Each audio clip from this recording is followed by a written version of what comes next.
The city park in Boston was glowing with late afternoon sunlight, soft wind brushing through long rows of maple trees as people enjoyed the peace of an early summer day. Children laughed near the lake, couples strolled slowly across the curved bridge, and the world looked calm, at least from the outside. But seated quietly on a wooden bench, Daniel Carter, a former Army medic and now a single dad, carried a heaviness in his eyes that didn't match the beauty around him. He was waiting for his 8-year-old daughter, Lily, who was playing near the fountain with her sketchbook. She was the reason he kept moving forward after war, injury, and heartbreak. But even the strongest hearts grow tired in silence. He leaned back, stretching his sore shoulder, when a commotion stirred near the park tram stop. A few young men surrounded a lone female soldier sitting on a bench, pushing and mocking her uniform. "Come on, sweetheart, that seat's for real soldiers," one of them sneered. The woman kept her posture straight, jaw tight, trying not to show frustration. Her boots were dusty, like she had just come home from deployment. She stayed calm, but her eyes flickered with hurt. Daniel's chest tightened. That tone, that humiliation, he had heard it before, against fresh recruits, against quiet heroes, against anyone who looked too gentle to be respected. He stood up slowly. "Hey," Daniel called, voice controlled but cold, "she's earned that seat more than any of you ever will." The group turned, irritated, sizing him up, until they spotted the veteran's patch stitched on his jacket. His stare was steel, sharpened by memory. The bullies backed down, muttering as they walked away. The soldier looked at Daniel with surprise and a mixture of gratitude and exhaustion. She was young but carried an older kind of grief in her eyes, the kind that only battle gives. "Thank you," she said quietly. "Anyone in uniform deserves respect," Daniel replied. Before she could say more, Lily came running up with a bright smile and took her father's hand. The soldier watched softly, as if she had just seen a part of her own story waiting to be born. She hesitated, then asked, "Do you mind if I sit with you a moment?" Daniel nodded, not knowing that this single act of kindness would soon change his life, and that the woman he had just defended was far more than a regular soldier. The soldier introduced herself as Sergeant Emily Walker. Her voice was steady, but something quiet and lonely lingered behind every word. She sat with Daniel and Lily beneath the tall oak trees while the wind brushed soft shadows over the grass. Lily, cheerful as sunlight, asked Emily if she had just come back from saving people. Emily smiled gently, but her eyes dimmed. "Something like that," she said.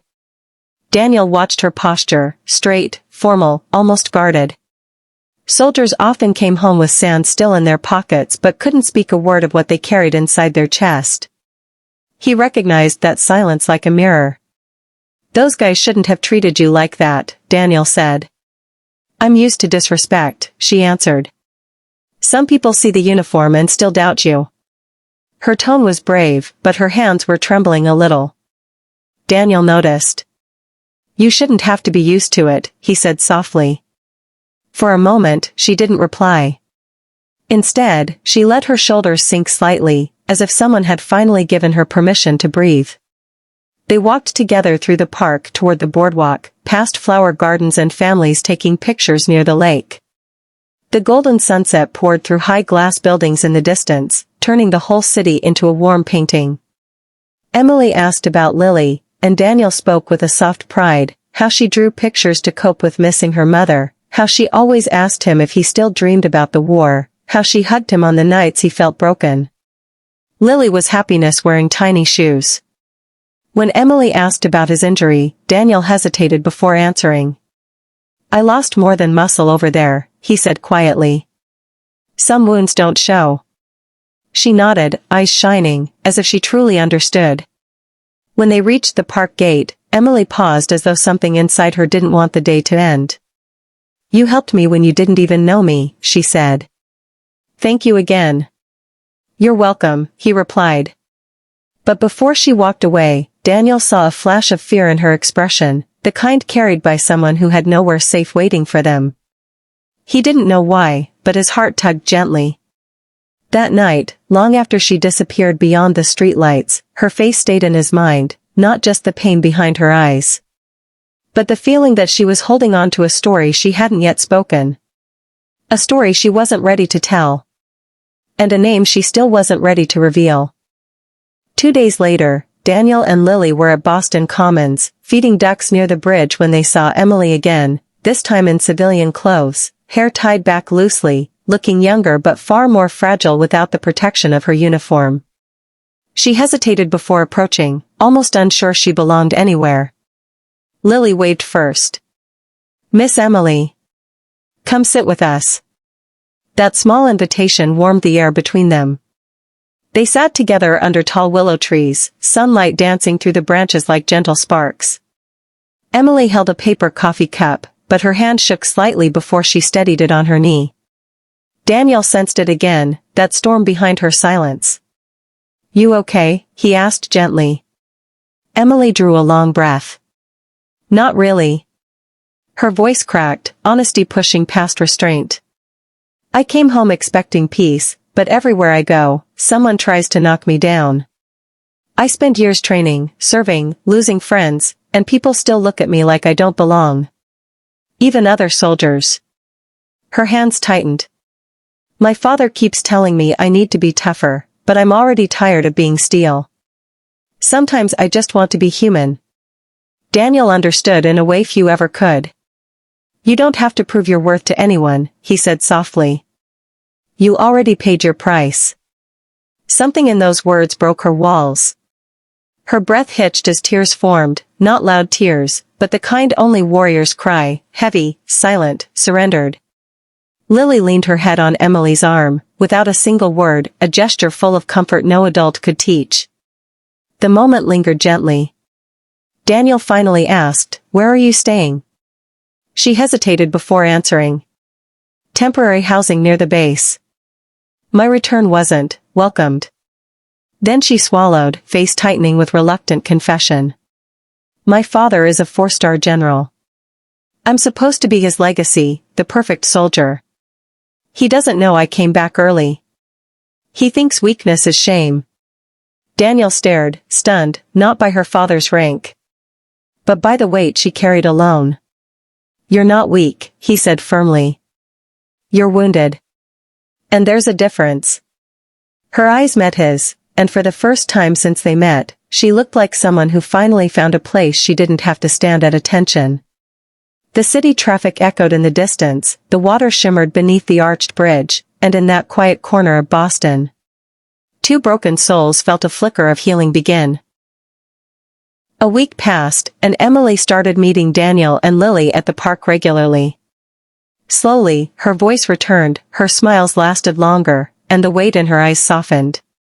She spoke more freely, about the battlefield, the silence afterward, and the fear of never being seen beyond her rank. One quiet afternoon near the lake, while Lily collected flowers, Emily finally asked the question she had been holding inside. "Why did you help me that day, when no one else did?" Daniel looked at her gently. "Because I know what it feels like to fight alone." The wind carried his words softly across the grass. She swallowed, nodding. "Everyone expects me to be unbreakable. But you just saw me." "I didn't see a soldier that day," he replied.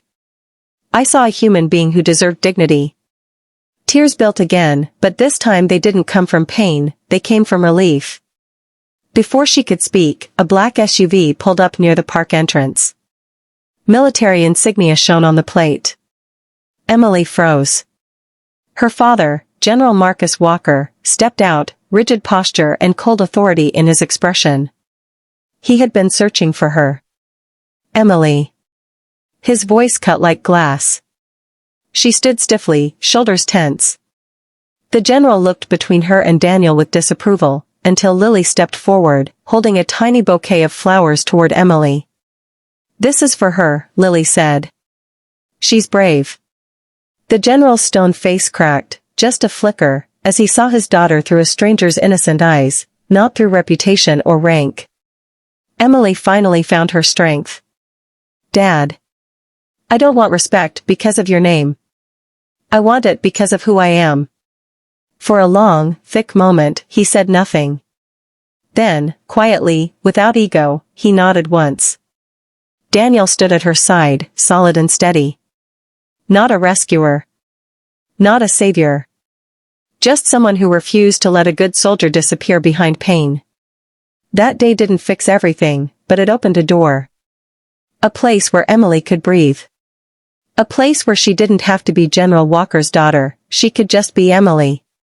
And for Daniel, who once believed life had already taken everything from him, this friendship, this connection, felt like the first sunrise after years of storm. Because sometimes the greatest heroes are not those who command armies, but those who finally learn that they are allowed to rest. Red Heart Final Request. If you enjoyed this story and found strength in its message, please comment your thoughts below. Like this video, share it with your friends. And don't forget to subscribe to the channel Kindness Quest to support more heart-touching stories like this one.